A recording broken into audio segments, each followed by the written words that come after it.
The first step in this process is to apply a thick layer of white school glue to your surface. Spread it out with your finger as evenly as possible.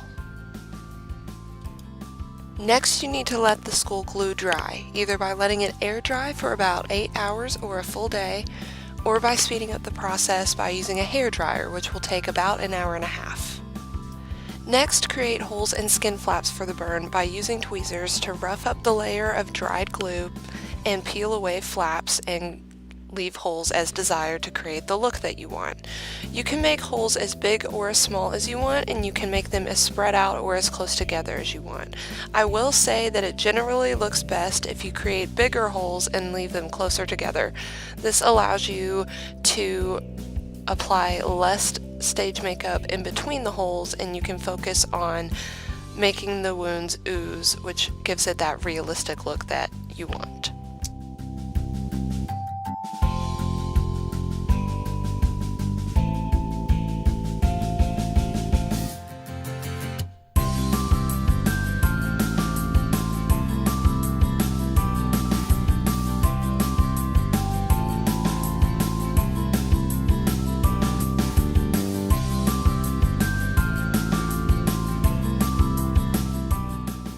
After you've created your holes in your skin flaps, you need to apply black stage makeup to the inside surface of the holes and also to either the top or the bottom of skin flaps.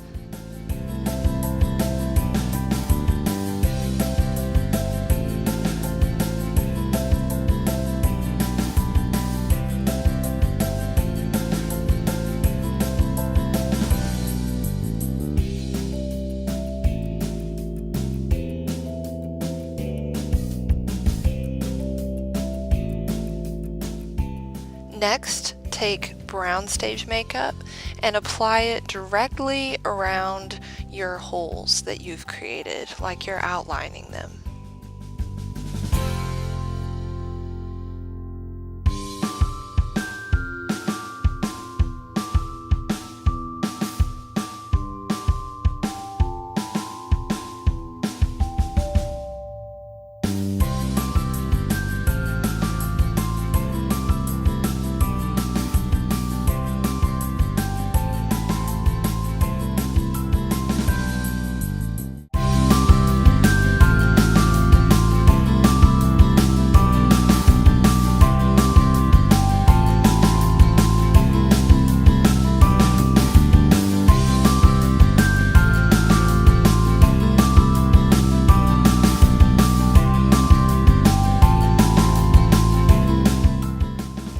Next, use a burgundy or dark red stage makeup color and do the same kind of thing that you did with the brown by outlining the holes on the outer edge of the brown that you've already applied.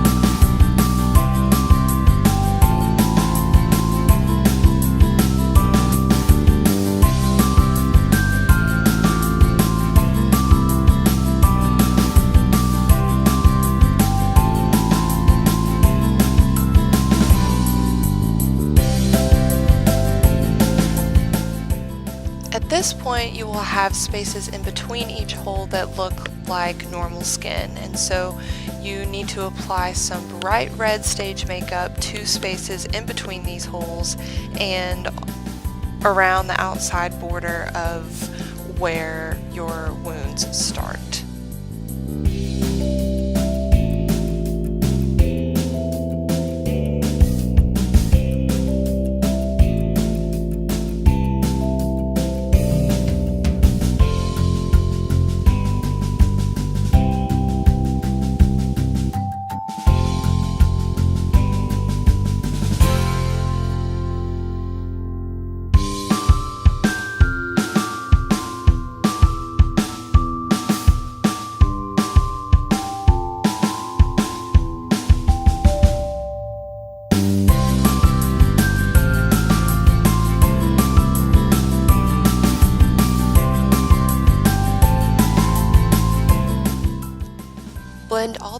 colors by lightly dabbing your finger up and down all around the arm, especially around the holes with the dark colors.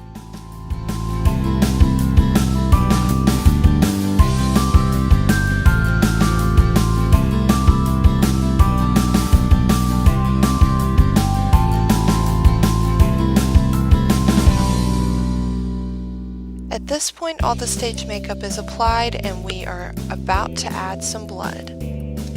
Using a Q-tip, apply thick scab blood or the equivalent to the underside of skin flaps and the inside of holes.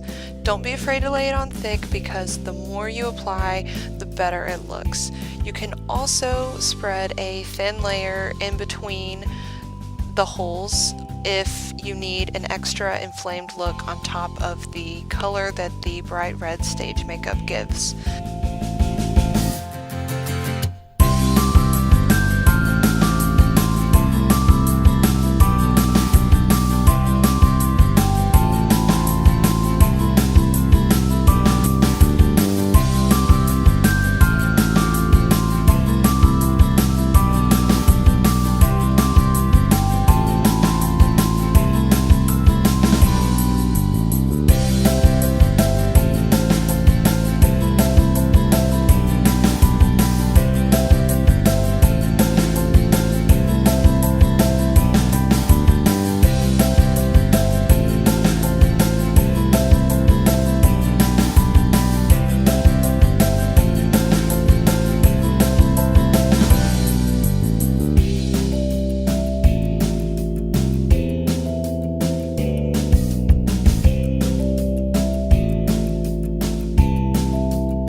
For the final step, apply stage blood on top of the scab blood and around the holes.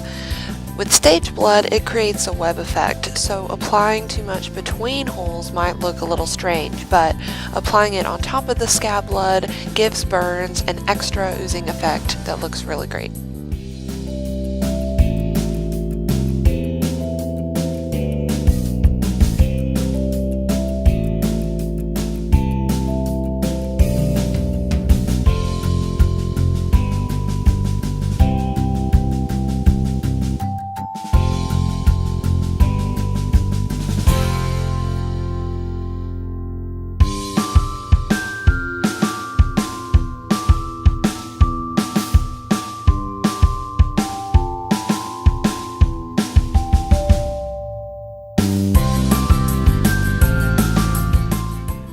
This method is great for if you're teaching debridement technique with a washcloth because it peels off really well, just like real skin. To clean your surface after use, wash with soap and water. If there's extra stage makeup left over, you can clean that off with any makeup remover.